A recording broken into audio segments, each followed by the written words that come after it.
नमस्कार दोस्तों, आज की इस वीडियो में हम आपको इंडिया पोस्ट पेमेंट बैंक और पोस्ट ऑफिस सेविंग बैंक के बारे में इंफॉर्मेशन देने जा रहे हैं कि दोनों में क्या अंतर होता है और दोनों किस तरह से आपको सर्विस देती हैं।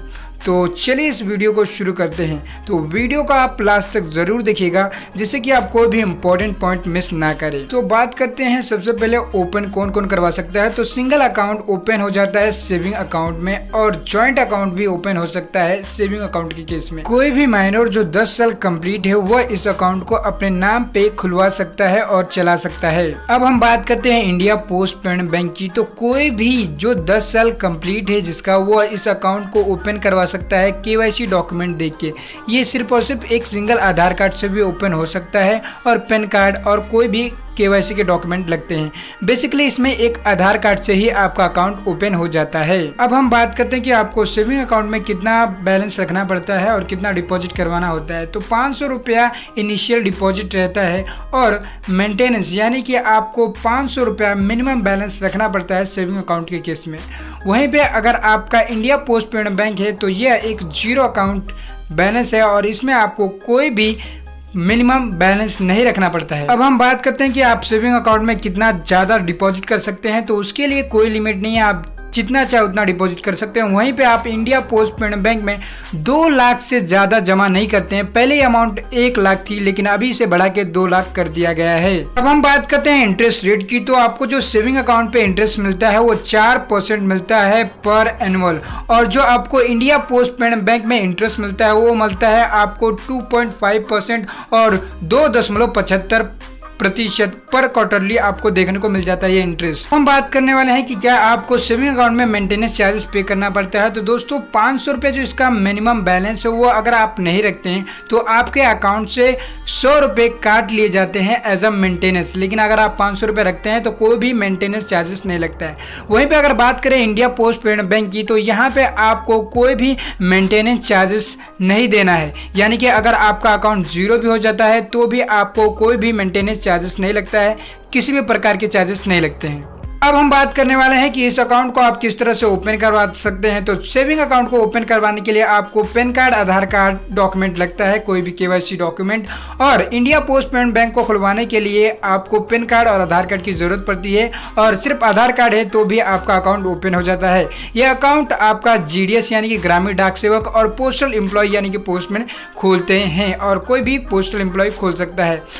बात करें तो यहाँ पे आप इंडिया पोस्ट पेमेंट बैंक को डोर स्टेप सर्विस का यूज करके भी खुलवा सकते हैं। यानी कि पोस्टमैन आपके घर पे आएगा या आपका अकाउंट ओपन करने के लिए। बात करते हैं कि क्या क्या फैसिलिटी आपको सेविंग अकाउंट में देखने को मिल जाती है। तो यहाँ पे आपको मोबाइल बैंकिंग, इंटरनेट की फैसिलिटी मिलती है, लेकिन इसके लिए आपको एक फॉर्म भरना पड़ता है मोबाइल बैंकिंग और इंटरनेट बैंकिंग के लिए। वहीं पे अगर हम बात करें इंडिया पोस्ट पेमेंट बैंक की तो यहाँ पे पहले से ही आपका एक डिजिटल अकाउंट होता है जो कि आपको इंटरनेट बैंकिंग और मोबाइल बैंकिंग की फैसिलिटी पहले से ही देता है और आप इसमें कार्ड अप्लाई करके आप इसे ऑनलाइन किसी भी UPI पेमेंट से जोड़ सकते हैं। गूगल पे, फोन पे, UPI, पेटीएम, अमेजोन पे, भीम UPI, किसी भी ऑनलाइन UPI पेमेंट गेटवे से आप इसे जोड़ सकते हैं। अब हम बात करने वाले हैं कि सेविंग अकाउंट में आपको क्या ट्रांजैक्शन लिमिट देखने को मिलती है। तो यहाँ पे आपको नो लिमिट ऑफ ट्रांजैक्शन देखने को मिलता है, यानी कि आप कितना भी ट्रांजैक्शन कर सकते हैं। वहीं पे अगर आप India post payment bank use करते हैं तो वहाँ पे आपको ट्रांजैक्शन लिमिट देखने को मिलती है। अगर आपको इससे रिलेटेड इन्फॉर्मेटिव वीडियोस चाहिए तो आप डिस्क्रिप्शन बॉक्स में देख सकते हैं, मैं लिंक प्रोवाइड कर देता हूँ उस वीडियो का, आप जाके देख सकते हैं। तो कुछ और फैसिलिटी की बात कर लेते हैं। तो यहाँ पे आपको इंडिया पोस्ट पेमेंट बैंक से जो आपका सेविंग अकाउंट है वहाँ पे आपको चेक बुक की फैसिलिटी देखने को मिलती है और यहीं पे आपको ATM कार्ड अवेलेबल कराया जाता है जो कि आपके हाथ में रहता है, फिजिकली आप देख सकते हैं।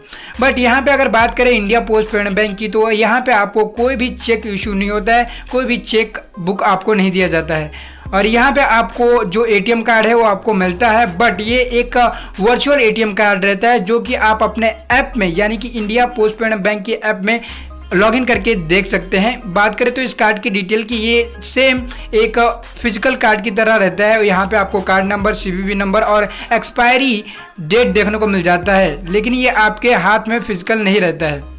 इसका यूज करके आप गूगल पे, फोन पे, यूपीआई जितने भी पेमेंट गेटवे हैं वो चला सकते हैं। अब हम बात करते हैं कि आपको और भी क्या बेनिफिट मिलता है। तो सेविंग अकाउंट ओपन करवा के आप अटल पेंशन योजना का लाभ ले सकते हैं उस फॉर्म को भर के।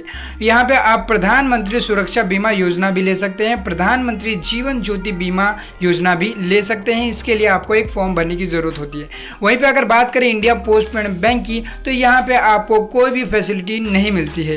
अब हम बात करते हैं अकाउंट स्टेटमेंट की। तो आपको सेविंग अकाउंट का स्टेटमेंट पासबुक पे प्रिंट करवा के ले सकते हैं। वहीं पे आपको इंडिया पोस्ट पेमेंट बैंक की जो फैसिलिटी देखने को मिलती है वो आपको जो पासबुक का स्टेटमेंट है वो आपके ईमेल आईडी पे मेल कर दिया जाता है हर 3 महीने में जितने भी ट्रांजेक्शन आप करते हैं। तो ये आपका एक बेनिफिट होता है कि आपके ईमेल आईडी पे मिल जाता है। अगर हम यहाँ पे बात करें नॉमिनेशन फैसिलिटी की, तो दोनों ही अकाउंट में आपको नॉमिनेशन फैसिलिटी देखने को मिल जाती है, जैसे कि पोस्ट ऑफिस सेविंग बैंक में और इंडिया पोस्ट पेमेंट बैंक में, दोनों में ही आप नॉमिनेशन भर सकते हैं।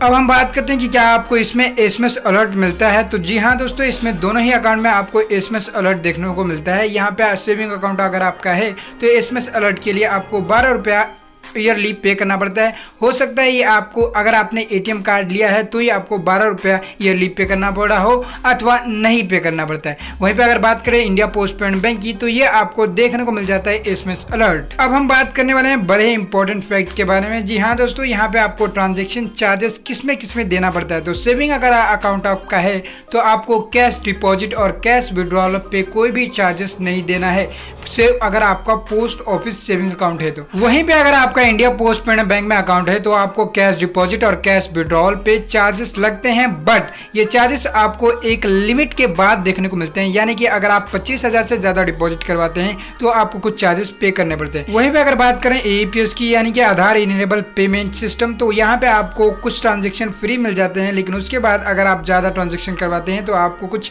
चार्जेस लगते हैं। एक और डिफरेंस की बात कर लेते हैं दोस्तों। तो यहाँ पे अगर आप post office saving account open करवाते हैं तो आपको पासबुक की फैसिलिटी देखने को मिलती है, और अगर आप India post payment bank account open करवाते हैं तो यहाँ पे आपको कोई भी पासबुक फिजिकली नहीं मिलता है। बेसिकली पासबुक जो रहता है वो आपके इंडिया पोस्ट पेमेंट बैंक यानी कि आईपीपी एप्लीकेशन में रहता है, जिसका यूज करके आप बिल पेमेंट और पोस्ट ऑफिस की बाकी सारी सुविधाओं का लाभ ले सकते हैं।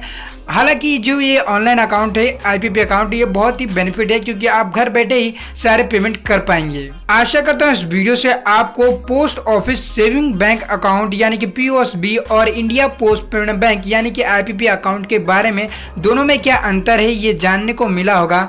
तो वीडियो को जरूर से जरूर लाइक कीजिएगा, और अगर आप चैनल पे नए हैं तो चैनल को सब्सक्राइब कर लीजिए, क्योंकि आपको यहाँ पे रोजाना ऐसे ही इन्फॉर्मेटिव वीडियोस देखने को मिलती है। और अगर आप post office online banking system के बारे में और जानना चाहते हैं तो वीडियो स्क्रीन पे दिखाए गए ये दोनों वीडियो क्लिक करके देख सकते हैं। तो आज का सुविचार है, अपनों से ऊपर वालों को देखोगे तो लगता है कुछ भी नहीं है हमारे पास, और अपनों से नीचे वालों को देखोगे तो लगता है बहुत कुछ है हमारे पास। तो जिंदगी में जो मिला है उससे कभी उदास ना हो, क्योंकि भगवान हमें वही देता है जो हमारे लिए सही हो।